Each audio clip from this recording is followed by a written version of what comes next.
Hello' friend 2025 চনৰ 6 এপ্ৰিল তাৰিখত Assam police AVUB constable পদৰ এক্সাম হয় আৰু সেই এক্সামত অহা গোটা কুৱেশ্যন পেপাৰ আজি মই অফিচিয়েল যি আনচাৰ কি ওলাইছে সেইমতে ডিছকাশ্যন কৰিম আৰু যদি তোমালোকে আসাম পুলিচ কনষ্টেবল পদৰ প্ৰিভিয়াছ ইয়াৰৰ আৰু বহুতকেইটা কুৱেশ্যন পেপাৰ চাব খোজে লগতে আসাম ফৰেষ্ট গাৰ্ড ফৰেষ্টাৰ আৰু ফৰেষ্ট বেটেলিয়ন পদৰ প্ৰিভিয়াছ ইয়াৰৰ বহুতকেইটা কুৱেশ্যন পেপাৰ চাব খোজে তেনেহ'লে এই ভিডিঅ'ৰ ডেছক্ৰিপশ্যন বক্সত গোটেইকেইটা কুৱেশ্যন পেপাৰৰ লিংক দিয়া আছে তোমালোকে সেই লিংকত ক্লিক কৰি গোটেইকেইটা কুৱেশ্যন পেপাৰ চাব পাৰিব আৰু লগতে মোৰ ইউটিউব চেনেলত Assam police previous year question paper আৰু Assam forest guard previous year question paper নামেৰে দুটা প্লেলিষ্ট বনাই ৰখা আছে সেই প্লেলিষ্টত গৈও তোমালোকে প্ৰিভিয়াছ ইয়াৰৰ 17ৰ পৰা 18টা মই কুৱেশ্যন পেপাৰ ডিছকাশ্যন কৰি ৰাখিছোঁ সেই কুৱেশ্যন পেপাৰখন চাব পাৰিব কি চ' এই কুৱেশ্যন পেপাৰটো কেনেকুৱা আছিল চাই ল'ব গ্ৰীণ অস্কাৰ 2024 কোনে লাভ কৰিছিল অৰ্থাৎ 2024 চনত গ্ৰীণ অস্কাৰ বঁটাটো কোনে লাভ কৰিছিল আৰু তাৰে শুদ্ধ উত্তৰ ডক্টৰ পূৰ্ণিমা দেৱী বৰ্মনে লাভ কৰিছিল অপশ্যন ডি হ'ল শুদ্ধ উত্তৰ অ'কে আৰু বাকী লেংগুৱেজত কুৱেশ্যনটো এনে আছিল অ'কে তাৰ পাছত নাম্বাৰ 2 সেইটোত কৈছে কোন সংস্থাই শিশু পুষ্টি প্ৰতিবেদন 2024 প্ৰকাশ কৰিছিল আৰু সেইটো প্ৰকাশ কৰিছিল UNICEF যি সংস্থা সেইটোৱে অপশ্যন বি হ'ল শুদ্ধ উত্তৰ আৰু বাকী লেংগুৱেজত এনে আছিল কুৱেশ্যন নাম্বাৰ 3 সেইটোত কৈছে বিশ্ব সংবাদ স্বাধীনতা সূচকাংক 2024ৰ মতে 180খন দেশৰ ভিতৰত ভাৰতৰ স্থান কিমান আৰু তাৰে শুদ্ধ উত্তৰ 159 অপশ্যন এ হ'ল শুদ্ধ উত্তৰ আৰু বাকী লেংগুৱেজত কুৱেশ্যন এনে আছিল নাম্বাৰ 4 সেইটোত কৈছে জাতীয় কেঞ্চাৰ সচেতনতা দিৱস কেতিয়া পালন কৰা হয় আৰু তাৰে শুদ্ধ উত্তৰটো হৈছে নৱেম্বৰ 7 অৰ্থাৎ 7 নৱেম্বৰত পালন কৰা হয় অ'কে আৰু তাৰ পাছত যি কুৱেশ্যনছ নাম্বাৰ 5 সেইটোত কৈছে প্ৰতি বছৰে জোনবিল মেলা কোনখন জিলাত অনুষ্ঠিত হয় আৰু তাৰে শুদ্ধ উত্তৰটো হৈছে মৰিগাঁও জিলা অপশ্যন এ হ'ল শুদ্ধ উত্তৰ নাম্বাৰ 6 নম্বৰ যি কুৱেশ্যনছ সেইটো এনেকুৱা আহিছিল সেইটোত কৈছে শিল্পী দিৱস কেতিয়া উদযাপন কৰা হয় আৰু তাৰে শুদ্ধ উত্তৰটো হৈছে 17 জানুৱাৰীত উদযাপন কৰা হয় অপশ্যন চি হ'ল শুদ্ধ উত্তৰ নাম্বাৰ 7 নম্বৰ যি কুৱেশ্যনছ সেইটোত কৈছে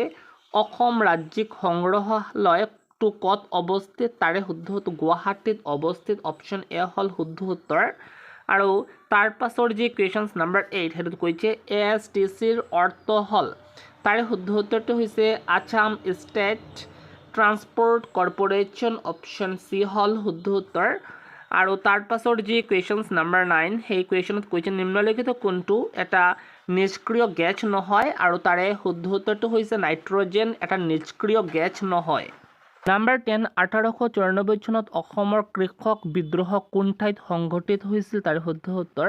পথৰুঘাটত হৈছিল অপশ্যন চি হ'ল শুদ্ধ উত্তৰ আৰু তাৰ পাছৰ কুৱেশ্যনছ নাম্বাৰ 11 নম্বৰ কুৱেশ্যনত কৈছে পুৰুষৰ ICC T20 বিশ্বকাপ 2024ত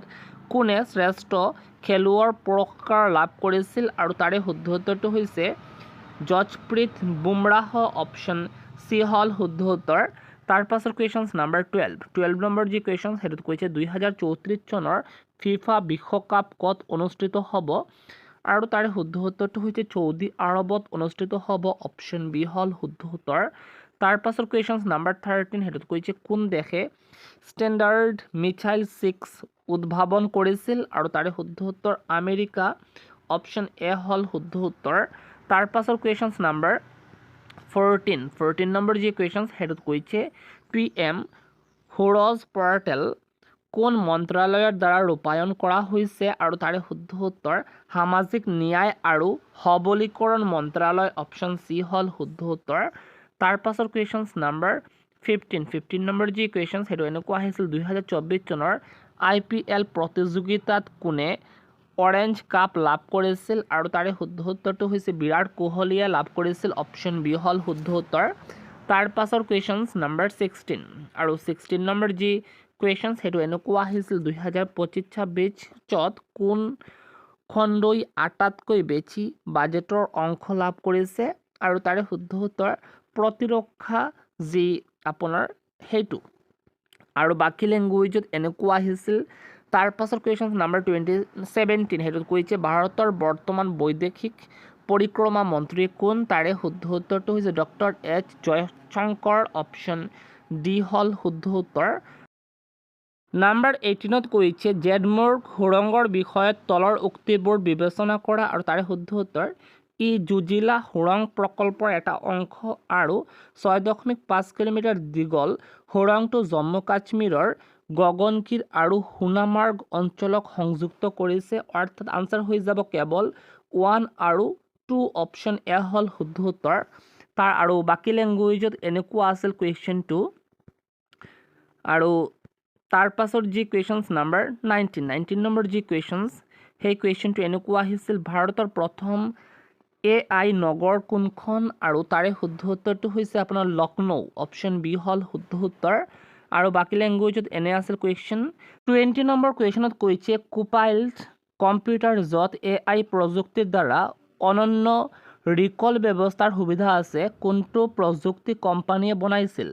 আৰু তাৰে শুদ্ধ উত্তৰটো হৈছে মাইক্ৰ'ছফ্ট অপশ্যন ডি হ'ল শুদ্ধ উত্তৰ আৰু বাকী লেংগুৱেজত কুৱেশ্যনটো এনেকুৱা আহিছিল নাম্বাৰ 21ত কৈছে 1289 লগত কি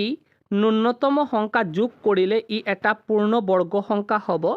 এনেকুৱা কুৱেশ্যন আহিলে আগতে মোৰ কি কৰিব লাগে সংখ্যাটো দুটা ভাগত ভাগ কৰিব লাগে 12 আৰু 89 তাৰ পাছত মোৰ কি কৰিব লাগে আগতে 12 অংকটো ভাগ কৰিব লাগে তাৰ পাছত 89 অংকটো মোৰ ভাগ কৰিব লাগিব এতিয়া বৰ্গ সংখ্যা কৈছে আৰু তাৰ কাৰণে মোৰ সমান অংক দুটাৰ পূৰণফল দি আগতে মোৰ 12 অংকটো ভাগ কৰিব লাগিব আৰু ভাগফলটো যাতে 12 অংকতকৈ ডাঙৰ হ'ব নোৱাৰে তাৰ সমান বা তাতকৈ সৰু হয় ওকে এতিয়া মই যদি 4 × 4 দি ভাগ কৰোঁ তেন্তে 4 × 4 মানে কিমান 16 অংকটো 12 অংকতকৈ ডাঙৰ সেইকাৰণে মোৰ কি কৰিব লাগে তাৰ আগৰ অংকটো দি মোৰ ভাগ কৰিব লাগে 3 × 3 সমান অংক দুটাৰ পূৰণফল দি ভাগ কৰিব লাগিব বৰ্গ সংখ্যা কৈছে ওকে 3 × 3 মানে কিমান 9 ভাগফলটো কিমান আহিব এইখন 3 আহিব এতিয়া মোৰ কি কৰিব লাগে মাইনাছ কৰিব লাগে 12 অংকৰ পৰা 9 অংকটো মাইনাছ কৰিলে 3 আহিব 8 আহিব আৰু 9 আহিব এটা সেকেন্ড টাইমত মোৰ কি কৰিব লাগে এতিয়া মোৰ এই দুটা 3ৰ প্লাস কৰি দিব লাগে আৰু সেই যোগফলটো মোৰ তলত দশকৰ স্থানত লিখিব লাগে অৰ্থাৎ 10th প্লেজত লিখিব লাগে 3 + 3 মানে 6 এতিয়া এককৰ স্থানত এনেকুৱা এটা অংক হ'ব লাগিব যাতে সেই অংকটোৰ লগত পূৰণ কৰাৰ পাছত সেই পূৰণফলটো 389ৰ সমান বা 389তকৈ ডাঙৰ হ'ব পাৰে সৰু হ'লে নহ'ব কি এতিয়া মই যদি এককৰ ঠাইত 5 লিখোঁ তেতিয়াহ'লে তলত আকৌ 5 আহিব কাৰণ বৰ্গ সংখ্যা কৈছে এতিয়া 65 × 5 মানে 325 389তকৈ সৰু সেইকাৰণে কি কৰিব লাগে মোৰ তাৰ পাছৰ অংকটো মোৰ এককৰ ঠাইত লিখিব লাগে 6 ওপৰত 6 লিখাৰ লগে লগে তলত আকৌ 6 লিখিব লাগিব কাৰণ বৰ্গ সংখ্যা ওকে এটা 66 × 6 মানে কিমান 396 এটা 396 389তকৈ ডাঙৰ এটা কিমান ডাঙৰ অৰ্থাৎ 389ৰ লগত মই যদি 7 যোগ কৰোঁ তেতিয়াহ'লে সেই ভাগফলটো শূন্য হৈ যাব ক্লিয়াৰ হৈছে অৰ্থাৎ এই অংকটোৰ লগত যি অংকটো যোগ কৰাৰ পাছত ভাগফলটো শূন্য হ'ব সেই একেটা অংক মূল অংকটোৰ লগত যোগ কৰিলে সেই মূল অংকটো এটা বৰ্গ সংখ্যা হৈ যাব কি অৰ্থাৎ তাৰ মানে কি তাৰ মানে মূল অংকটোৰ লগত যদি মই 7 যোগ কৰোঁ তেতিয়াহ'লে মূল অংকটো এটা বৰ্গ সংখ্যা হৈ যাব এতিয়া মই যদি 7 যোগ কৰোঁ কি হৈ যাব সেই যোগফলটো কি হৈ যাব 1296 আৰু 1296 মানে হৈছে 36 স্কোয়াৰ বা 36 × 36 অৰ্থাৎ সমান অংক দুটাৰ পূৰণফল ওকে অৰ্থাৎ তাৰ মানে আনসাৰটো কি হৈ যাব 7 যোগ কৰিলে 7 হৈ যাব শুদ্ধ উত্তৰ ওকে অপশ্যন বি শুদ্ধ উত্তৰ নাম্বাৰ 22ত কৈছে এটা সামান্তৰিকৰ ভূমি আৰু উচ্চতাৰ দিক ক্ৰমে 5 সেন্টিমিটাৰ আৰু 3 সেন্টিমিটাৰ সামান্তৰিকটোৰ কালি উলিয়াবা সামান্তৰিকৰ কালিৰ সূত্ৰটা হৈছে আপোনাৰ ভূমি ইনটু উচ্চতা okay so 5 centimetre into 3 centimetre সমান কিমান হৈ যাব 15 হৈ যাব আৰু সেন্টিমিটাৰৰ লগত সেন্টিমিটাৰ ইনটু কৰি দিলে কি হৈ যাব সেন্টিমিটাৰ স্কয়াৰ হৈ যাব বা বৰ্গ সেন্টিমিটাৰ হৈ যাব সো আনসাৰ হৈ যাব অপশ্যন নম্বৰ বি আৰু বাকী লেংগুৱেজত কুৱেশ্যনটো এনেকুৱা আহিছিল তাৰ পাছৰ কুৱেশ্যনছ নাম্বাৰ 23 হেতুত কৈছে বছৰি 10% সৰল সুতৰ হাৰত কোনো মূলধন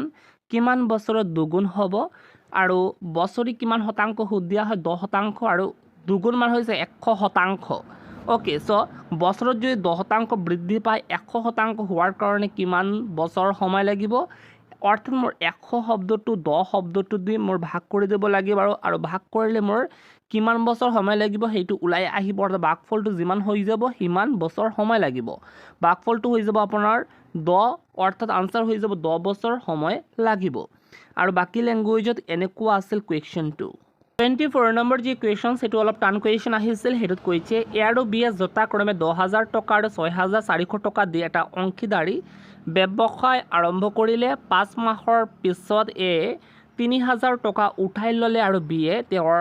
অংকৰ লগত আৰু 600 টকা যোগ দিলে বি এ সক্ৰিয় অংশীদাৰ হিচাপে বাৰ্ষিক লাভৰ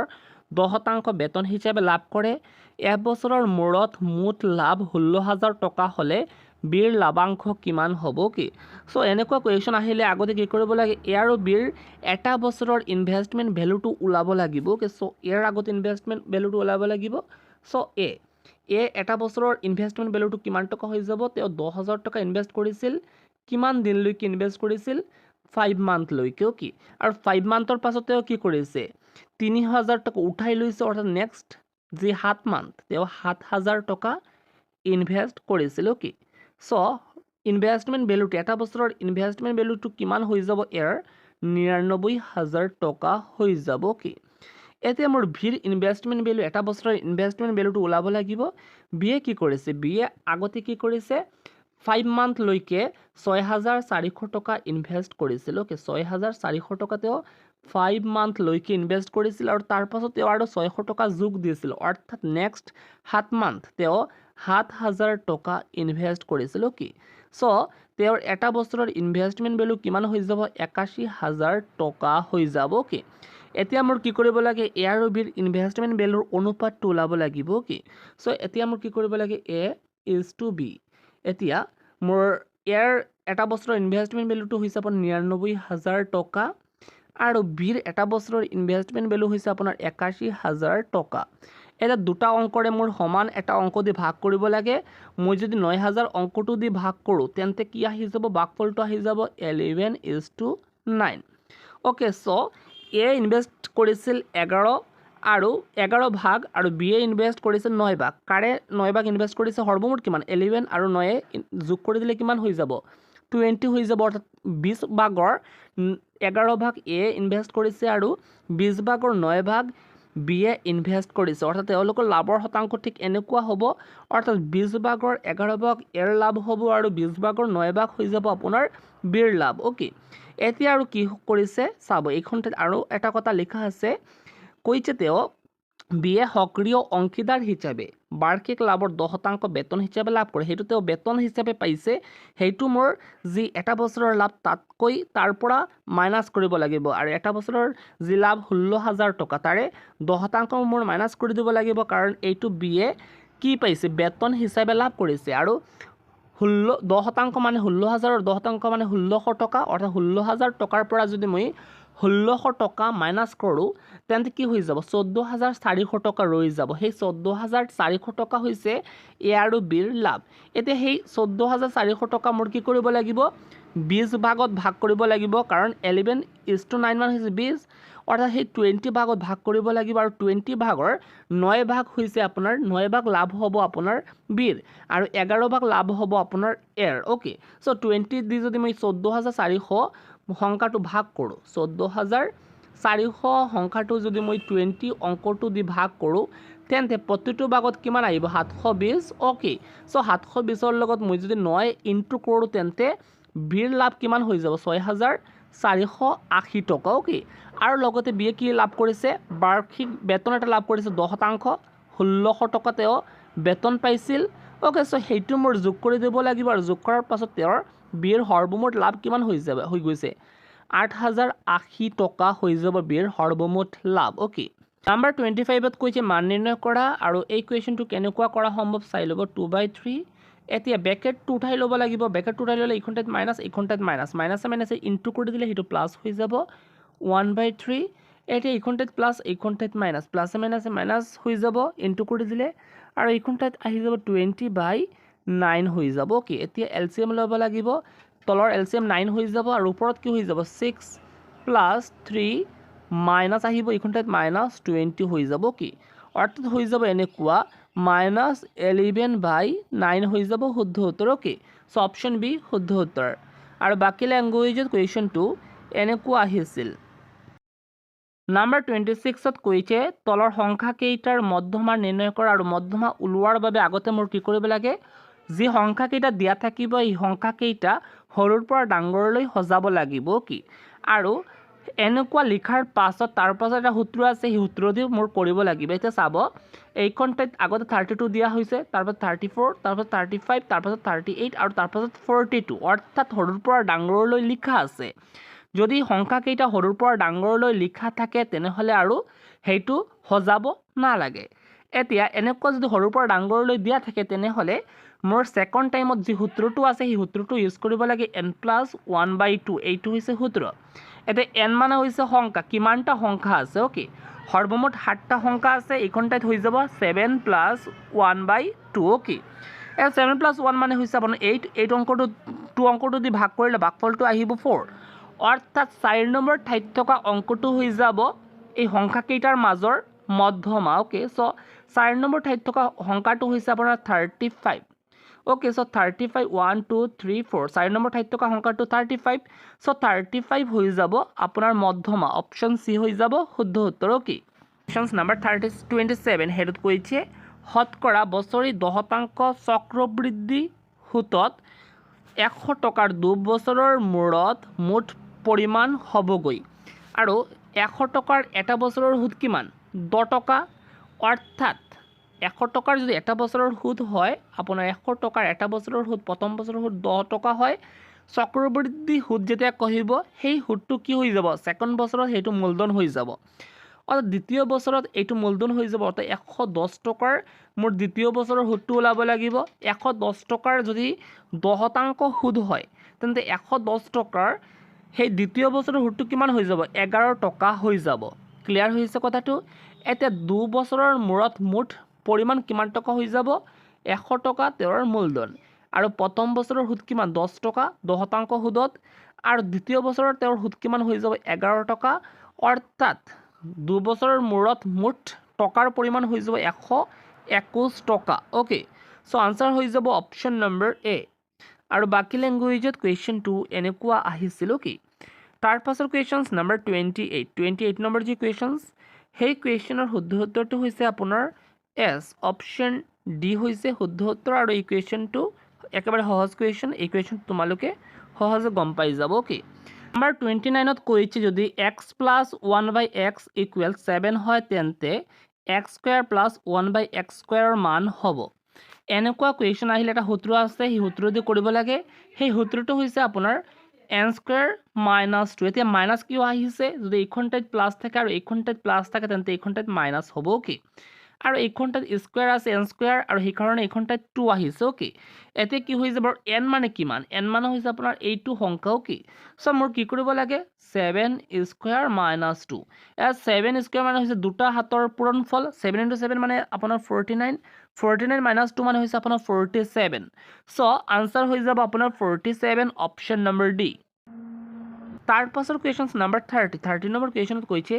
1ৰ পৰা 25লৈকে ক্ৰমিক অযুগ্ম সংখ্যাবোৰৰ যোগফল হৈছে। আগতে 1ৰ পৰা 25লৈকে কিমানটা অযুগ্ম সংখ্যা আছে সেইটো ওলাব লাগিব, আৰু 1 অযুগ্ম সংখ্যা এটা পালোঁ, 3 পালোঁ, 23 আৰু 25, ইমানটা অযুগ্ম সংখ্যা আছে 1ৰ পৰা 25লৈকে, অ'কে। এতিয়া মোৰ ছেকেণ্ড টাইম কি কৰিব লাগে, অযুগ্ম সংখ্যাবোৰৰ যোগফল কৈছে। এতিয়া মোৰ কিমানটা অযুগ্ম সংখ্যা আছে 1ৰ পৰা 25লৈকে সেইটো ওলাব লাগে, অৰ্থাৎ 13, সৰ্বমুঠ 13 অযুগ্ম সংখ্যা আছে, অ'কে। এতিয়া মোৰ সূত্ৰটো দি কৰিব লাগিব, অৰ্থাৎ n², এইটো হৈছে সূত্ৰ। এতিয়া সৰ্বমুঠ 13 অযুগ্ম সংখ্যা আছে 1ৰ পৰা 25লৈকে, অৰ্থাৎ 13² হৈ যাব, অ'কে। চ' n² মানে হৈছে 13², 13² মানে হৈছে 169। চ' আনচাৰ হৈ যাব 169, অ'কে। চ' অপশ্যন চি হৈ যাব শুদ্ধ উত্তৰ, অ'কে। তাৰ পাছৰ কুৱেশ্যন নাম্বাৰ 31 নম্বৰ যি কুৱেশ্যন, সেইটোত কৈছে তলৰ উক্তিসমূহৰ কোনটো উক্তি শুদ্ধ নহয়, অ'কে। আৰু তাৰে শুদ্ধ উত্তৰ, প্ৰতিটো স্বাভাৱিক সংখ্যাই এটা যুগ্ম সংখ্যা, এইটো উক্তি শুদ্ধ নহয়, কাৰণ 1ৰ পৰা যিমান অংক আছে সেই গোটেইকেইটা অংক স্বাভাৱিক সংখ্যা হয়। চ' 3 অংকটোও স্বাভাৱিক সংখ্যা, 5 সংখ্যাটোও স্বাভাৱিক সংখ্যা হয়। চ' এই কুৱেশ্যনৰ শুদ্ধ উত্তৰ অপশ্যন ডি, এই উক্তিটো শুদ্ধ নহয়, অ'কে। আৰু বাকী লেংগুৱেজৰ কুৱেশ্যনটো এনেকুৱা আহিছিল। তাৰ পাছৰ কুৱেশ্যনছ নাম্বাৰ 32 নম্বৰ কুৱেশ্যনত কৈছে যদি এটা বস্তুৰ মূল্য 200 টকা হয় আৰু যদি ৰেহাই 10% হয় তেন্তে বস্তুটোৰ বাবে গ্ৰাহকে দিব লগা ধনৰ পৰিমাণ হ'ব। 10% মানে হৈছে 100 টকাত যদি 10 টকা মানে ৰেহাই দিয়া হয় তেন্তে 200 টকাত কিমান টকা ৰেহাই দিয়া হ'ব? 20 টকা ৰেহাই দিয়া হ'ব। যদি প্ৰকৃত দামটো 200 টকা হয় তাৰ পৰা 20 টকা মাইনাছ কৰি দিব লাগিব আৰু 180 টকা হৈ যাব বস্তুটোৰ দাম। অ'কে, আৰু বাকী লেংগুৱেজত কুৱেশ্যনটো এনেকুৱা আহিছিল কি 33 নম্বৰ কুৱেশ্যনত কৈছে যদি 460 টকা আমি 10জন পুৰুষ 16গৰাকী মহিলা আৰু 20টা শিশুৰ মাজত সমানে ভাগ কৰি দিওঁ তেন্তে প্ৰত্যেকে পোৱা অংশৰ পৰিমাণ হ'ব। এনেকুৱা কুৱেশ্যন আহিলে কিমানজন সৰ্বমুঠ সেইটো মোৰ প্লাছ কৰি দিব লাগে 10 যোগ 16 যোগ 20 সমান কিমান হৈ যাব 46, অৰ্থাৎ সৰ্বমুঠ কিমানজন মানুহ আছে 46 জন আৰু 460 টকা মোৰ 46 জন মানুহক সমানে ভাগ কৰি দিব লাগিব। অৰ্থাৎ তাৰ বাবে কি কৰিব লাগে 460 মোৰ 46 অংকটো দি মোৰ ভাগ কৰিব লাগিব আৰু ভাগফলটো কিমান আহিব 10, অৰ্থাৎ প্ৰতিজন ব্যক্তিয়ে কিমান টকা কৰি পাব 10 টকা কৰি পাব। অপশ্যন এ হৈ যাব শুদ্ধ উত্তৰ। অ'কে,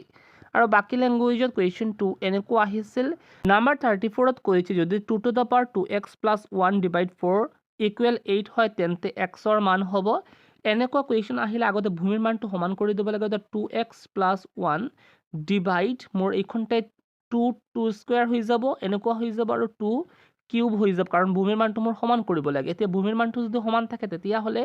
এনেকুৱা মই কৰিব পালে 2x plus 1। অ'কে, এতিয়া ভূমিৰ মানটো যদি সমান থাকে আৰু সম্পৰ্কটো যদি ডিভাইড থাকে বাগৰ সম্পৰ্ক থাকে তেন্তে পাৱাৰৰ কি হৈ যাব মাইনাছ হৈ যাব। অ'কে, এতিয়া এইখন ঠাইত পাৱাৰ লিখিছোঁ এইখন ঠাইত মই পাৱাৰ লিখিব লাগিব অৰ্থাৎ ভূমিৰ মানটো মই উঠাই দিব লাগে এনেকুৱা লিখিব লাগে। অ'কে, এতিয়া চাব এতিয়া মোৰ এক্সৰ মানটো ওলাব লাগে তাৰ কাৰণে কি কৰিব লাগে 2x এতিয়া এক্সৰ মানটো লিখিব লাগে আৰু তাৰ কাৰণে বাকী অংককেইটা মোৰ সমাজজনৰ এটা ছাইডৰ পৰা আন ছাইডত আহি যাব। অ'কে, এইখন ঠাইত +1 আছে এইটো -1 হৈ আহিব আৰু এইখন ঠাইত -2 আছে এইটো +2 হৈ আহিব। কি এটা চাব 3 + 2 মানে 5 আৰু 5ৰ পৰা 1 মাইনাছ কৰি দিলে কি হৈ যাব 4 হৈ যাব। কি এতিয়া মোৰ এক্সৰ মানটো ওলাব লাগে আৰু তাৰ কাৰণে 4 আৰু এইখন ঠাইত এক্স আছে এক্সৰ লগত 2ৰ সম্পৰ্কটো হৈছে ইনটু সেইকাৰণে যেতিয়া সমান্তৰাল এটা ছাইডৰ পৰা আন ছাইডত যাব সেইটো ডিভাইড হৈ যাব অৰ্থাৎ ভাগফলটো হৈ যাব 2 অৰ্থাৎ এক্সৰ মান হৈ যাব আপোনাৰ 2। অ'কে, নাম্বাৰ 35ত কৈছে তলৰ কোনটো গাণিতিক উক্তি শুদ্ধ তাৰে শুদ্ধ উত্তৰ হৈ যাব 5/8 লেছ দেন 3/4 কিয় চাব মই এইখন ঠাইত লিখিছোঁ 5/8। অ'কে, এতিয়া মোৰ তলৰ মানটো মোৰ যদি 8 কৰিব লাগে তেতিয়া কি কৰিব লাগে 4ৰ লগত 2 ইনটু কৰি দিব লাগিব তেতিয়াহে সমান হ'ব 8 হ'ব আৰু ওপৰৰ যে অংক আছে সেইটোৰ লগতো আকৌ 2 ইনটু কৰিব লাগিব কাৰণ তলৰ লগত 2 ইনটু কৰা হৈছে। অ'কে, অৰ্থাৎ এনেকুৱা হৈ যাব 5/8 লেছ দেন 6/8 আৰু 6/8 5/8তকৈ ডাঙৰ অৰ্থাৎ এই উক্তিটো শুদ্ধ। কি আৰু বাকী লেংগুৱেজত কুৱেশ্যনটো এনেকুৱা আহিছিল কি তাৰ পাছৰ কুৱেশ্যনছ নাম্বাৰ 36 নম্বৰ যি কুৱেশ্যন সেইটোত কৈছে দুটা পৰিমেয় সংখ্যা a/b আৰু c/d সমতুল্য হ'ব যেতিয়াহে কেতিয়া সমতুল্য হ'ব মই ধৰি লৈছোঁ এনেকুৱা আছে এইটো a/b ইকুৱেল c/d এনেকুৱা আছে অৰ্থাৎ যেতিয়া ক্ৰছ ইনটু হ'ব তেতিয়া সমতুল্য হ'ব অৰ্থাৎ ad আৰু bc অৰ্থাৎ a ইনটু d আৰু b ইনটু c অৰ্থাৎ আনসাৰ হৈ যাব আপোনাৰ option number c। Okay, option C শুদ্ধ উত্তৰ। অ'কে, নাম্বাৰ 37ত কৈছে যদি এটা ত্ৰিভুজৰ ভূমি উন্নতিৰ দুগুণ আৰু উন্নতিৰ মান 2x একক হয় তেন্তে ত্ৰিভুজটোৰ কালি হ'ব। ত্ৰিভুজৰ কালিৰ সূত্ৰটো হৈছে হাফ ইনটু ভূমি ইনটু উন্নতি। এতিয়া ভূমিৰ মানটো কিমান উন্নতিৰ যি মান তাৰে দুগুণ অৰ্থাৎ 2 ইনটু 2x হৈ যাব আপোনাৰ ভূমিৰ মান। অ'কে, ইনটু উন্নতিৰ মান কিমান 2x। এতিয়া তলৰ আৰু ওপৰৰ 2ৰ লগত 2 কাটাকাটি হৈ যাব। এতিয়া 2 ইনটু 2 মানে কিমান 4 আৰু x ইনটু x মানে হৈছে আপোনাৰ x স্কুৱেৰ। অ'কে, চ' আনসাৰ হৈ যাব 4x²। অপশ্যন ডি হৈ যাব শুদ্ধ উত্তৰ। অ'কে, আৰু বাকী লেংগুৱেজত কুৱেশ্যনটো এনেকুৱা আহিছিল নাম্বাৰ 38ত কৈছে তলৰ কোনটো এটা ত্ৰিভুজৰ 3টা বাহুৰ যোগ হ'ব নোৱাৰে তাৰে শুদ্ধ উত্তৰ হৈ যাব আপোনাৰ অপশ্যন চি। কিয় কাৰণটো হৈছে আপোনাৰ যি সূত্ৰটো হৈছে এটা ত্ৰিভুজৰ 2টা বাহুৰ যোগফল তৃতীয় বাহুতকৈ সদায় ডাঙৰ হ'ব লাগিব। কি এইটো হৈছে সূত্ৰ যদি এটা ত্ৰিভুজৰ 2টা বাহুৰ যোগফল তৃতীয় বাহুতকৈ ডাঙৰ হয় তেন্তে সেই বাহু 3টা দি এটা ত্ৰিভুজ গঠন কৰা সম্ভৱ হ'ব। কিন্তু দেখা গৈছে এইখনটাই 10 + 8 ইকুৱেল কিমান ইকুৱেল 18 হয়, অৰ্থাৎ তৃতীয় যি বাহু তাতকৈ দুটা বাহুৰ যোগফল সৰু হৈ গৈছে আৰু তাৰ কাৰণে আনচাৰ হৈ যাব অপশ্যন চি, অৰ্থাৎ এই তিনিটা বাহু দি এটা ত্ৰিভুজ গঠন কৰা সম্ভৱ নহ'ব। কি আৰু বাকী লেংগুৱেজত কুৱেশ্যনটো এনেকুৱা আহিছিল। নাম্বাৰ 39ত কৈছে দুটা ক্ৰমিক অযুগ্ম সংখ্যাৰ যোগফল 48। এই উক্তিটো প্ৰকাশ কৰিব পৰা সমীকৰণটো হ'ল, এতিয়া মোৰ চাব লাগিব আগৰ অযুগ্ম সংখ্যাটোৰ লগত কি কৰিলে মই তাৰ পাছৰ অযুগ্ম সংখ্যাটো পাই যাম। মই ধৰি লৈছোঁ আগৰ অযুগ্ম সংখ্যাটো 1, এতিয়া তাৰ লগত যদি মই 2 যোগ কৰোঁ তেতিয়াহ'লে 3 পাই যাম, অৰ্থাৎ তাৰ পাছৰ অযুগ্ম সংখ্যাটো পাই যাম। এতিয়া মই ধৰি লৈছোঁ আগৰ অযুগ্ম সংখ্যাটো 3, এতিয়া তাৰ লগত যদি মই 2 যোগ কৰোঁ তেতিয়াহ'লে 3ৰ পাছৰ অযুগ্ম সংখ্যা অৰ্থাৎ 5 যি অযুগ্ম সংখ্যা সেইটো পাই যাম, অৰ্থাৎ মই কি পালোঁ প্ৰথম অযুগ্ম সংখ্যাটোৰ লগত মই যদি 2 যোগ কৰোঁ তেতিয়াহ'লে মই দ্বিতীয় অযুগ্ম সংখ্যাটো পাই যাম। অ'কে, অৰ্থাৎ মই যদি ধৰি লৈছোঁ প্ৰথম অযুগ্ম সংখ্যা x, অৰ্থাৎ এইটোৰ লগত যদি মই 2 যোগ কৰোঁ অৰ্থাৎ x + 2 তেতিয়াহ'লে দ্বিতীয় অযুগ্ম সংখ্যাটো পাই যাম আৰু সেই অযুগ্ম সংখ্যা দুটাৰ যোগফল কিমান 48। অ'কে, অৰ্থাৎ 23 + 25 মানে কিমান 48। প্ৰথম অযুগ্ম সংখ্যা যদি 23 হয় তেতিয়াহ'লে সেই 23ৰ লগত 2 যোগ কৰিলে মোৰ কি হৈ যাব দ্বিতীয় অযুগ্ম সংখ্যা মই পাই যাম। Okay, answer option C. Okay, আৰু বাকী লেংগুৱেজত কুৱেশ্যনটো এনেকুৱা আহিছিল। তাৰ পাছৰ কুৱেশ্যনছ নাম্বাৰ 40 আৰু 40ত কৈছে আপোনাৰ x অক্ষ আৰু y+2 = 0 ৰেখাডালৰ মাজৰ দূৰত্ব কিমান তাৰ শুদ্ধ উত্তৰ 2 একক। অপশ্যন এ হ'ল শুদ্ধ উত্তৰ। অ'কে, তাৰ পাছৰ কুৱেশ্যনছ নাম্বাৰ 41ৰ পৰা আপোনাৰ 60 লৈকে যি কুৱেশ্যনছ সেইটো আপোনাৰ ইংলিছ কুৱেশ্যন আহিছিল। অ'কে, 60 লৈকে যি কুৱেশ্যনছ। অ'কে, আৰু 41 নম্বৰ যি কুৱেশ্যনছ তাৰে শুদ্ধ উত্তৰ why you did not speak, option D হ'ল শুদ্ধ উত্তৰ। অ'কে,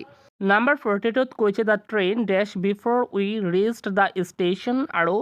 যদি দুটা ঘটনা অতীতত হয় আৰু এটা ঘটনা যদি আগত হয় আৰু তাৰ পাছত যদি আন এটা ঘটনা হয় তেন্তে আগৰ ঘটনাটো বুজাবলৈ আপোনাৰ পাষ্ট পাৰফেক্ট টেন্স আৰু পিছৰ ঘটনাটো বুজাবলৈ আপোনাৰ পাষ্ট ইনডিফিনিট টেন্স ব্যৱহাৰ কৰিব লগা হয়, আৰু সেইকাৰণে আনচাৰ হৈ যাব আপোনাৰ head left, option A. Okay,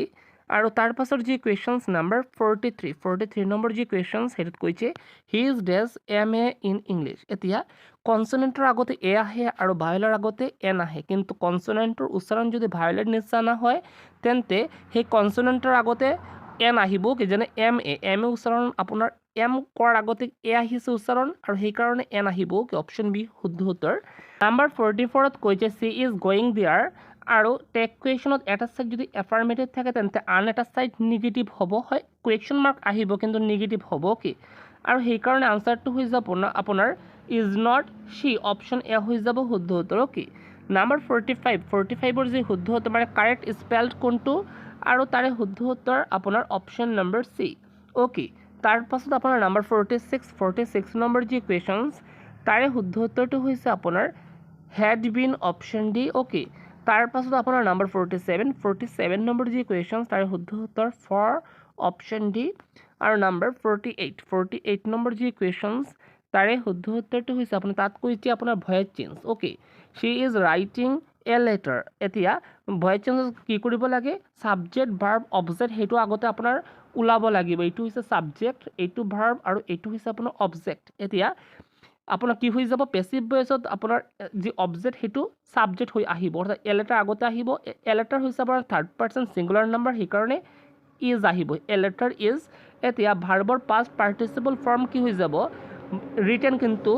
ING আছে তাৰ বাবে কি আহিব এ লেটাৰ ইজ বিং আহিব, অৰ্থাৎ বিৰ লগত ING যুক্ত হ'ব, তাৰ পাছত ভাৰ্বৰ পাষ্ট পাৰ্টিচিপল ফৰ্ম আহিব, তাৰ পাছত বাই আহিব আৰু চিৰ ঠাইত কি আহিব হাৰ আহিব, অপশ্যন চি শুদ্ধ উত্তৰ হ'ব। কি নাম্বাৰ 49 নম্বৰ যি কুৱেশ্যনছ তাৰে শুদ্ধ উত্তৰটো হৈছে আপোনাৰ টেইলাৰ, অপশ্যন ডি। অ'কে, সেইটো আপোনাৰ ছুপাৰলেটিভ কম্পাৰেটিভ যি ডিগ্ৰী সেইটো শিকিব লাগিব কি তাৰ বাবে। আৰু নাম্বাৰ 50 নম্বৰ যি questions Shi said I have finished the work, সেইটো আপোনাৰ নেৰেশ্যন হয়, অপশ্যন ডি হৈ যাব শুদ্ধ উত্তৰ। আৰু নেৰেশ্যন আৰু ভয়েচ চেঞ্জ যদি ভালকৈ শিকিব খোজে তেনেহ'লে মই বেলেগ এটা ভিডিঅ' লৈ আনিম, কাৰণ এইখন ঠাইত এই সৰু টাইমত ইমান ডাঙৰ নেৰেশ্যন আৰু ভয়েচ চেঞ্জ শিকাব নোৱাৰিম। অ'কে, নাম্বাৰ 51 নম্বৰ যি কুৱেশ্যনছ তাৰে শুদ্ধ উত্তৰ why he was, option B. আৰু নাম্বাৰ 52 নম্বৰ যি কুৱেশ্যন তাৰ শুদ্ধ উত্তৰ superior to option B number 53 নম্বৰ যি কুৱেশ্যন তাৰ শুদ্ধ উত্তৰ a swarm of monkeys okay সেইটো ইনকাৰেক্ট কাৰণ কিয় swarm শব্দটো সাধাৰণতে ইনসেক্টছৰ আগতে আহে অৰ্থাৎ পতংগৰ আগতে আহে মাংকিৰ আগতে না আহে ওকে ইনসেক্টৰ আগতে আহে 54 নম্বৰ যি কুৱেশ্যন সেইটো এনেকুৱা আহিছিল আৰু 54 নম্বৰ যি কুৱেশ্যন সেইটো কৈছে সেইটোৰ শুদ্ধ উত্তৰটো হৈছে আপোনাৰ অপশ্যন নম্বৰ ডি ওকে সেইটো আপোনাৰ মিনিং মানে এইটোৰ যে এবাউণ্ডেণ্টৰ আন এটা মিনিং কি হয় এম্পল হয় ওকে নাম্বাৰ 55 নম্বৰ যি কুৱেশ্যন সেইটো কৈছে আপোনাৰ মানে ফ্ৰেছ এণ্ড আইডমছ ওকে আৰু তাৰে মিনিং কি হয় তাৰে মিনিং হৈছে আপোনাৰ stop option B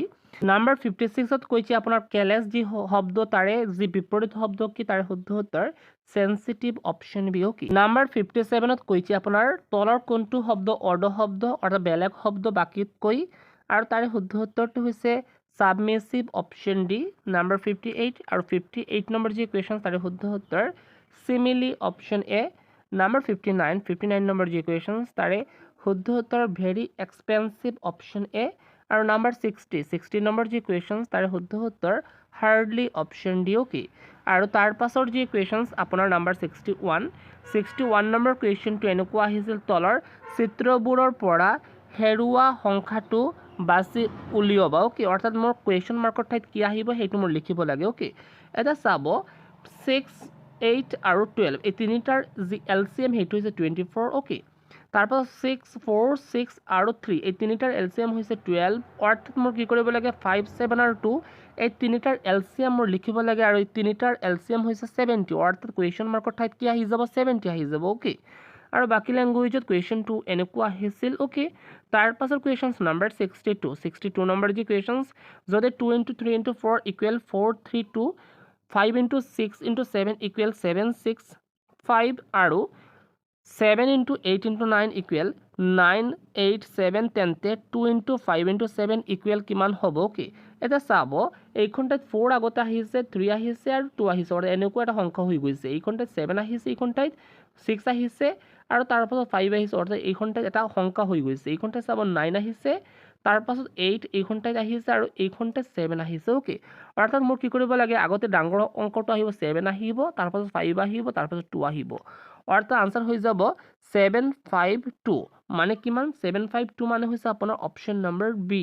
okay option B শুদ্ধ উত্তৰ নাম্বাৰ 63 ত কৈছে খালি ঠাই পূৰ্ণ কৰা এটা চাব ওপৰত সিৰ পাছত আপোনাৰ ডি ৰৈ গৈছে মাজত ই আহিছে ইৰ পাছত এইখনটাত এফ আপোনাৰ ৰৈ গৈছে মাজত জি আহিছে জিৰ পাছত আপোনাৰ এইচ ৰৈ গৈছে মাজত আপোনাৰ আই আহিছে এতে আইৰ পাছত আপোনাৰ জে মাজত ৰৈ যাব আপোনাৰ কে আহিব অৰ্থাৎ এইখনটাত কে আহিব এইটো খাটাং তলত চাব 6 + 4 মানে কিমান 10 ওকে 10 + 4 মানে 14 14 + 4 18 আৰু 18 + 4 মানে 22 অৰ্থাৎ অপশ্যন হৈ যাব option number D okay answer হৈ যাব ওকে তাৰ পাছৰ কুৱেশ্যনছ আপোনাৰ নাম্বাৰ 64 নম্বৰ যি কুৱেশ্যনছ সেইটো চাব কেতিয়াও আপোনাৰ তিনিটা এক্স বা তিনিটা ৱাই একেলগে আহা নাই ওকে সো দুটা এক্স দুটা ৱাই এনেকুৱা আছে গোটেই কেইটাত ওকে আৰু তাৰ বাবে আপোনাৰ অপশ্যন সি হৈ যাব শুদ্ধ উত্তৰ কাৰণ একেলগে তিনিটা এক্স কেতিয়াও আহা নাই ওকে বা তিনিটা ৱাই একেলগে কেতিয়াও আহা নাই ওকে সেইকাৰণে অপশ্যন সি শুদ্ধ উত্তৰ ওকে তাৰ পাছত আপোনাৰ নাম্বাৰ 65 নম্বৰ যি কুৱেশ্যনছ সেইটো এনেকুৱা আহিছিল ডক্টৰ হস্পিটেল টিচাৰ কি হৈ যাব ডক্টৰ ক'ত থাকে হস্পিটেলত থাকে টিচাৰ ক'ত থাকে স্কুলত থাকে ওকে অপশ্যন এ শুদ্ধ উত্তৰ ওকে নাম্বাৰ 66ত কৈছে যদি 5 7 8 9 সংখ্যাটোৰ সংকেত জি কে পি টি হয় আৰু 2 4 3 6 সংখ্যাটোৰ সংকেত এ এল ইউ আৰ হয় তেন্তে 2 4 5 3 9 সংখ্যাটোৰ সংকেত কি হ'ব কি সো এনেকুৱা কুৱেশ্যন আহিলে আগতে কি কৰিব লাগে আগতে মোৰ লিখিব লাগে 5 7 8 9 ওকে এতে 5 মানে কিমান 5 মানে হৈছে আপোনাৰ জি 7 মানে হৈছে আপোনাৰ কে আৰু 8 মানে হৈছে আপোনাৰ পি আৰু 9 মানে হৈছে আপোনাৰ টি ওকে তাৰপাছত চাব এইখনটাত আকৌ 2 4 3 6 লিখি দিব লাগে এটা 2 মানে হৈছে আপোনাৰ এ সংকেত হৈছে এ আৰু 4 মানে হৈছে এল আৰু 3 মানে হৈছে আপোনাৰ ইউ আৰু 6 মানে হৈছে আপোনাৰ আৰ ওকে এতিয়া মোৰ কি ওলাব লাগে 2 4 5 3 9 ওকে এটা 2 মানে কিমান 2 মানে হৈছে আপোনাৰ এ 2 মানে হৈছে এ অৰ্থাৎ এ পাই গৈছোঁ মই এতিয়া 4 মানে হৈছে আপোনাৰ এল অৰ্থাৎ এল এইখনটাত আহিব এতিয়া 5 মানে হৈছে আপোনাৰ জি অৰ্থাৎ এইখনতে জি আহিব ওকে এতিয়া চাব এতিয়া 3 মানে হৈছে আপোনাৰ ইউ অৰ্থাৎ ইউ আহিব এতিয়া 9 মানে হৈছে আপোনাৰ টি অৰ্থাৎ এইখনতে টি আহিব অৰ্থাৎ আনসাৰ হৈ যাব এ এল জি ইউ টি অৰ্থাৎ এ এল জি ইউ টি মানে হৈছে অপশ্যন বি শুদ্ধ উত্তৰ ওকে আৰু তাৰ পাছৰ যি কুৱেশ্যনছ নাম্বাৰ 67 সেইটোত কৈছে আপোনাৰ শুদ্ধ গণিতীয় চিহ্ন কেইটা বাছনি কৰা যাতে তলৰ সম্বন্ধটো শুদ্ধ হয় ওকে এতিয়া চাব মই যদি 6 * 4 - 9 ইকুৱেল কিমান হৈ যাব 15 হৈ যাব কাৰণ 4 * 6 মানে 24 আৰু 24 4ৰ পৰা যদি মই 9 মাইনাছ কৰোঁ তেন্তে এইখনটাত কি আহিব 15 আহিব অৰ্থাৎ দুটা সাইডৰ সমান হৈ যাব 15 আৰু 15 অৰ্থাৎ মোৰ কি কৰিব লাগে চিহ্ন ইনটু মাইনাছ আৰু ইকুৱেল ইনটু মাইনাছ আৰু ইকুৱেল অপশ্যন বি সেইটো সেই চিহ্ন কেইটা মোৰ চুজ কৰিব লাগিব ওকে অপশ্যন বি হৈ যাব শুদ্ধ উত্তৰ ওকে তাৰ পাছৰ কুৱেশ্যনছ আপোনাৰ নাম্বাৰ 68 নম্বৰ যি কুৱেশ্যন সেইটোত কৈছে তলৰ চিত্ৰটোৰ পৰা হেৰুৱা সংখ্যাটো বাছি উলিয়াব ওকে এতিয়া চাব এই দুটা চাব 5 * 2 মানে কিমান 5 * 2 মানে হৈছে 10 এটা চাব এই দুটা 7 * 2 মানে কিমান 14 এটা চাব এইখনটাত 9 আছে এতিয়া কি হ'ব লাগিব এইখনটাত 9 * 2 মানে কিমান 9 * 2 মানে হৈছে 18 অৰ্থাৎ আনসাৰ হৈ যাব এইখনটাত কি হৈ যাব 18 অপশ্যন ডি শুদ্ধ উত্তৰ ওকে নাম্বাৰ 69ত কৈছে যদি পুলিচক QOMIDE হিচাপে লিখা হয় তেন্তে DACOITক জি হিচাপে লিখিব লাগিব এনেকুৱা কুৱেশ্যন আহিলে আগতে মোৰ পুলিচ শব্দটি লিখি দিব লাগে POLCE ওকে এতিয়া চাব পিৰ ঠাইত কি আহিছে কিউ আহিছে অৰ্থাৎ তাৰ পাছৰ অৰ্থাৎ এই অংক যি এলফাবেট তাৰ পাছৰ এলফাবেট আহিছে তাৰ পাছৰ এলফাবেটটো সমান ৰৈ গৈছে তাৰ পাছত কি হৈছে এলৰ যি পাছৰ এলফাবেট সেইটো আহিছে তাৰ পাছৰ এলফাবেটটো আকৌ সমান ৰৈ গৈছে তাৰ পাছত আকৌ চেঞ্জ হৈছে অৰ্থাৎ তাৰ পাছৰ এলফাবেটটো আহিছে তাৰ পাছৰ এলফাবেটটো সমান ৰৈ গৈছে ওকে অৰ্থাৎ মোৰ এইখনতে কি কৰিব লাগে DAIT এনেকুৱা লিখিব লাগে প্ৰথম এলফাবেটটো কি হৈ যাব চেঞ্জ হ'ব কাৰণ এইখনতে প্ৰথম এলফাবেটটো চেঞ্জ হৈছে অৰ্থাৎ ডিৰ পাছত ই আহিব তাৰ পাছৰ এলফাবেটটো সমান ৰৈ যাব তাৰ পাছৰ এলফাবেটটো আকৌ চেঞ্জ হ'ব তাৰ পাছৰ এলফাবেটটো আকৌ সমান ৰৈ যাব তাৰ পাছৰ এলফাবেটটো আই আছে জে হৈ যাব আৰু তাৰ পাছৰ এলফাবেটটো আকৌ সমান ৰৈ যাব ওকে অৰ্থাৎ আনসাৰ হৈ যাব EADOJT মানে হৈছে অপশ্যন চি শুদ্ধ উত্তৰ ওকে নাম্বাৰ 70ত কৈছে এটা কাগজত যদি এনেকুৱা দুটা এছ লিখা হয় লিখাৰ পাছত যে আপোনাৰ বিন্দু দিয়া হৈছে এই বিন্দুৰ মাজত যদি ভাঁজ কৰি দিয়া হয় তেন্তে নতুন আকাৰটো কেনেকুৱা হৈ যাব আৰু ভাঁজ কৰিলে আপোনাৰ এনেকুৱা হৈ যাব অপশ্যন বি শুদ্ধ উত্তৰ ওকে আৰু বাকী লেংগুৱেজত কুৱেশ্যনটো এনেকুৱা আহিছিল ওকে নাম্বাৰ 71ত কৈছে ৰমাৰ স্কুল পুৱা 10 বজাত আৰম্ভ হয় আৰু স্কুল ছুটিৰ পিছত বিয়লি 4 বজাত তাই সাঁতোৰ পাঠ্যক্ৰমত অংশগ্ৰহণ কৰে এই সময়ছোৱাত ঘড়ীৰ ঘণ্টাৰ কাঁটাডালে কিমান ডিগ্ৰী কোণ অতিক্ৰম কৰে চাব এইখনতে কি দিয়া হৈছে পুৱা 10 বজা আৰু এইখনতে দিয়া হৈছে বিয়লি 4 বজা অৰ্থাৎ পুৱা মানে হৈছে আপোনাৰ AM 10 AM আৰু আপোনাৰ 4 PM অৰ্থাৎ 10 AM to 4 PM তাৰ মাজত কিমান সময় আছে ওকে সেইটো হৈছে আপোনাৰ 6 ঘণ্টা 6 আৱাৰ্ছ ওকে সো 6 আৱাৰ্ছ হ'ল আপোনাৰ সময় অৰ্থাৎ সেই সময়টো মই পাইছোঁ এতিয়া মোৰ কি কৰিব লাগে এতিয়া সূত্ৰ দি মোৰ এই কুৱেশ্যনটো সমাধান কৰিব লাগে সূত্ৰটো হৈছে আপোনাৰ 60H - 11M by 2 ওকে এতিয়া H মানে হৈছে আৱাৰ্ছ আৰু M মানে হৈছে আপোনাৰ মিনিটছ ওকে সো মই সময় কিমান পাইছোঁ সময়টো পাইছোঁ মই আৱাৰ্ছ কিমান পাইছোঁ 6 আৱাৰ্ছ অৰ্থাৎ 6 লিখিব লাগে ইনটু -11 মিনিট কিমান পাইছোঁ একো পোৱা নাই অৰ্থাৎ 0 আহিব 2 আহিব তলত ওকে সো ওপৰত হৈ যাব 360 আৰু তলত হৈ যাব 2 আৰু ভাগ কৰি দিলে কি হৈ যাব 180 হৈ যাব ওকে সো আনসাৰ হৈ যাব 180 ডিগ্ৰী ওকে সো অপশ্যন হৈ যাব আপোনাৰ আনসাৰটো কি হৈ যাব অপশ্যন নম্বৰ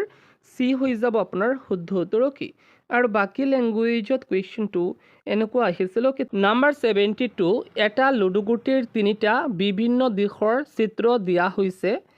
তাৰ পৰা লুডুগুটিটোৰ ছাইডৰ বিপৰীত স্থানত কি সংখ্যা আছে নিৰ্ণয় কৰা অ'কে চ' মই ওপৰত অংক কৰিম আৰু তলত মই দেখাব খুজিছোঁ অ'কে চ' এনেকুৱা যদি তিনিটা লুডুগুটি দিয়া থাকে আগতে মোৰ মিলাব লাগিব মানে এটা কমন নম্বৰ থাকিব লাগিব দুটা লুডুগুটিত তাতকৈ যদি বেছি থাকে তেন্তে নহ'ব যেনে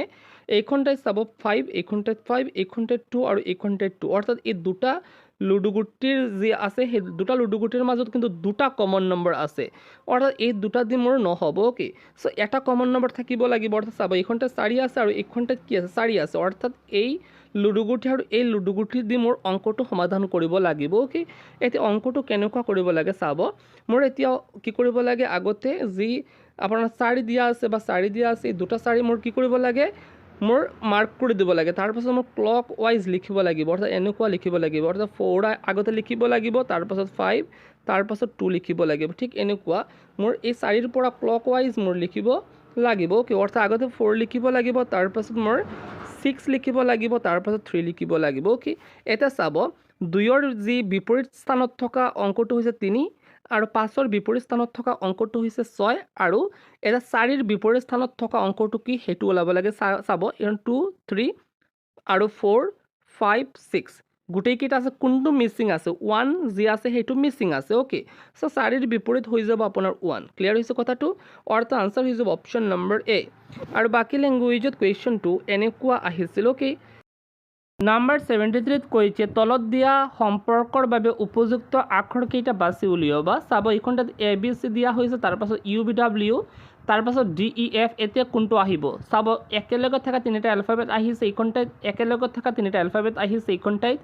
একেলগত থকা তিনিটা এলফাবেট আহিছে এইখন ঠাইত অৰ্থাৎ একেলগত থকা তিনিটা এলফাবেট হ'ব শুদ্ধ উত্তৰ অৰ্থাৎ এক্স ৱাই জেড হৈ যাব শুদ্ধ উত্তৰ অ'কে আৰু বাকী লেংগুৱেজত কুৱেশ্যনটো এনেকুৱা আহিছিল নাম্বাৰ 74ত কৈছে তলত দিয়া চিত্ৰবোৰৰ পৰা হেৰুৱা সংখ্যাটো বাছি উলিয়াব অৰ্থাৎ এই যি আপোনাৰ কুৱেশ্যন মাৰ্ক দিয়া হৈছে কুৱেশ্যন মাৰ্কৰ ঠাইত কি আহিব সেইটো মোৰ লিখিব লাগে এতিয়া চাব 8 + 7 মানে আপোনাৰ 15 এতিয়া 15 স্কুৱাৰ মানে হৈছে 225 3 + 4 মানে হৈছে আপোনাৰ 7 আৰু 7 স্কুৱাৰ মানে হৈছে 49 অৰ্থাৎ কুৱেশ্যন মাৰ্কৰ ঠাইত এনেকুৱা এটা অংক হ'ব লাগিব যাতে 6ৰ লগত যোগ কৰাৰ পাছত যদি সেই যোগফলটো মই স্কুৱাৰ কৰোঁ তেন্তে 121 হয় এতিয়া মই যদি 5 যোগ কৰোঁ তেন্তে 11 হৈ যাব আৰু 11 স্কুৱাৰ মানে হৈছে 121 চ' আনসাৰ অপশ্যন নম্বৰ ডি আৰু বাকী লেংগুৱেজত কুৱেশ্যনটো এনেকুৱা আহিছিল তাৰ পাছৰ কুৱেশ্যনছ নাম্বাৰ 75 নম্বৰ যি কুৱেশ্যনছ সেইটোত কৈছে তলৰ শৃংখলাটোৰ প্ৰশ্নবোধক ঠাইত উপযুক্ত সংখ্যাটো বিচাৰি উলিয়াবা এটা চাব 8 আৰু এইখনতে 24 আহিছে অৰ্থাৎ 8 × 3 মানে হৈছে আপোনাৰ 24 ইয়াত 12 এতিয়া 12ৰ লগত 3 ইনটু কৰি দিব লাগিব তেতিয়া যি সংখ্যাটো আহিব সেইটো পাই যাম অৰ্থাৎ 12 × 3 মানে 36 অপশ্যন বি তাৰপাছত চাব 18 × 3 মানে হৈছে আপোনাৰ কিমান 54 অ'কে চ' এনেকুৱা আহিছে 36 হৈ যাব শুদ্ধ উত্তৰ অ'কে তাৰপাছত আপোনাৰ নাম্বাৰ 76 নম্বৰ কুৱেশ্যনটো এনেকুৱা আহিছিল কিমানটা ঘনক অদৃশ্য হৈ আছে আৰু তাৰ শুদ্ধ উত্তৰ তিনিটা গণক অপশ্যন চি অ'কে আৰু বাকী লেংগুৱেজত কুৱেশ্যনটো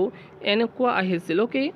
নাম্বাৰ 77ত কৈছে তলৰ শৃংখলাটোৰ প্ৰশ্নবোধক ঠাইত উপযুক্ত সংখ্যাযোৰ বিচাৰি উলিয়াবা কৈছে অ'কে চ' চাব এনেকুৱা কুৱেশ্যন আহিলে কি কৰিব লাগে চাব 99 আৰু এই দুটাতে কৰিব লাগিব আৰু এই দুটা আৰু এই দুটা এনেকুৱা কৰিব লাগিব অ'কে চ' তাৰপাছত এই দুটা আৰু এই দুটা কৰিব লাগে অ'কে চ' 99 মাইনাছ আপোনাৰ 51 সমান কিমান 99 মাইনাছ 51 মানে হৈছে আপোনাৰ 48 অ'কে তাৰপাছত চাব আপোনাৰ 51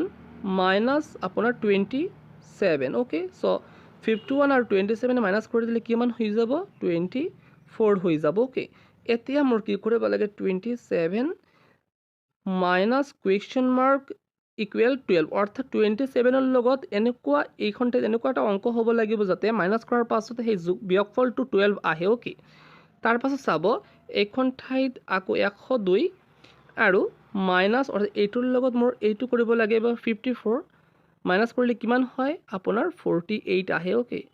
তাৰপাছত চাব আপোনাৰ 54 মাইনাছ 30 মাইনাছ কৰি দিলে কি হয় 54ৰ লগত 30 মাইনাছ কৰি দিলে আপোনাৰ আহিব এইখনতে 24 আহিব অ'কে এতিয়া 30ৰ লগত এনেকুৱা এটা অংক মাইনাছ কৰিব লাগিব যাতে বিয়োগ কৰাৰ পাছত এইখনতে 12 আহে অ'কে চ' চাব এইখন ঠাইত আপোনাৰ কি মাইনাছ কৰিলে 12 হ'ব। এইখন ঠাইত আপোনাৰ 27ৰ পৰা 12 মাইনাছ কৰি দিলে কি আহে? এইখন ঠাইত 15 আহে। ওকে, আৰু এইখন ঠাইত 30ৰ পৰা আপোনাৰ 12 মাইনাছ কৰি দিলে কি আহিব? 18 আহিব। অৰ্থাৎ আনচাৰ হৈ যাব 15 আৰু 18। ওকে, চ' আনচাৰ কি হৈ যাব আপোনাৰ? অপশ্যন নম্বৰ বি হৈ যাব 15 আৰু 18, অপশ্যন বি। আৰু বাকী লেংগুৱেজত কুৱেশ্যনটো এনেকুৱা আহিছিল। তাৰ পাছত কুৱেশ্যনছ নাম্বাৰ 58 নম্বৰ যি কুৱেশ্যনছ সেইটোত কৈছে তলৰ চিত্ৰবোৰৰ মাজৰ অমিল চিত্ৰটো বাছি উলিয়াবা। অ'কে, চ' চাব এইখন ঠাইত আপোনাৰ এইটো হৈছে পঞ্চভুজ আৰু এইখন ঠাইত কিমানটা ক্ৰছ চিহ্ন দিয়া আছে, মানে পূৰণ চিহ্ন দিয়া আছে? 5টা। অ'কে, এইটো হৈছে ত্ৰিভুজ আৰু এইখন ঠাইত কিমানটা আপোনাৰ পূৰণ চিহ্ন দিয়া আছে? আপোনাৰ 3টা দিয়া আছে। এইটো হৈছে চতুৰ্ভুজ আৰু এইটোত আপোনাৰ 4টা পূৰণ চিহ্ন দিয়া হৈছে। অ'কে, এইটো হৈছে আপোনাৰ ষষ্ঠভুজ, কিন্তু এইটোত কিমানটা পূৰণ চিহ্ন দিয়া আছে? 5টা পূৰণ চিহ্ন দিয়া আছে, অৰ্থাৎ এটা এক্স কম আছে। অ'কে, আৰু সেইকাৰণে আনচাৰ হৈ যাব অপশ্যন নম্বৰ চি, কাৰণ 6টা হ'ব লাগিছিল। আৰু বাকী লেংগুৱেজত কুৱেশ্যনটো এনেকুৱা আহিছিল। তাৰ পাছত কুৱেশ্যনছ নাম্বাৰ 79 তলত দিয়া চিত্ৰসমূহৰ পৰা হেৰুৱা সংখ্যাটো বাছি উলিয়াবা কৈছে। অ'কে, এতিয়া চাব 20 - 9 কিমান হয়? 11, আৰু 11 স্কুৱেৰ মানে হৈছে 121। অ'কে, এতিয়া চাব 24 - 11 সমান কিমান হয়? 13, আৰু 13 স্কুৱেৰ মানে হৈছে আপোনাৰ 169। এতিয়া মোৰ কি কৰিব লাগিব? এতিয়া মোৰ 32 মানে বড় সংখ্যাৰ পৰা ছোটো অংকটো মোৰ মাইনাছ কৰিব লাগিব, আৰু মাইনাছ কৰাৰ পাছত যি মোৰ বিয়োগফল পাই যাম সেই বিয়োগফলটো মোৰ স্কুৱেৰ কৰি দিব লাগিব, অৰ্থাৎ 15 স্কুৱেৰ মানে হৈছে আপোনাৰ 225, অৰ্থাৎ আনচাৰ হৈ যাব অপশ্যন নম্বৰ চি। অ'কে, আৰু বাকী লেংগুৱেজত কুৱেশ্যনটো এনেকুৱা আহিছিল। তাৰ পাছত কুৱেশ্যনছ নাম্বাৰ 80 নম্বৰ যি কুৱেশ্যনছ সেইটো এনেকুৱা আহিছিল। তলৰ চিত্ৰবোৰৰ মাজৰ অমিল চিত্ৰটো বাছি উলিয়াবা। অ'কে, চাব গোটেইকেইটা আপোনাৰ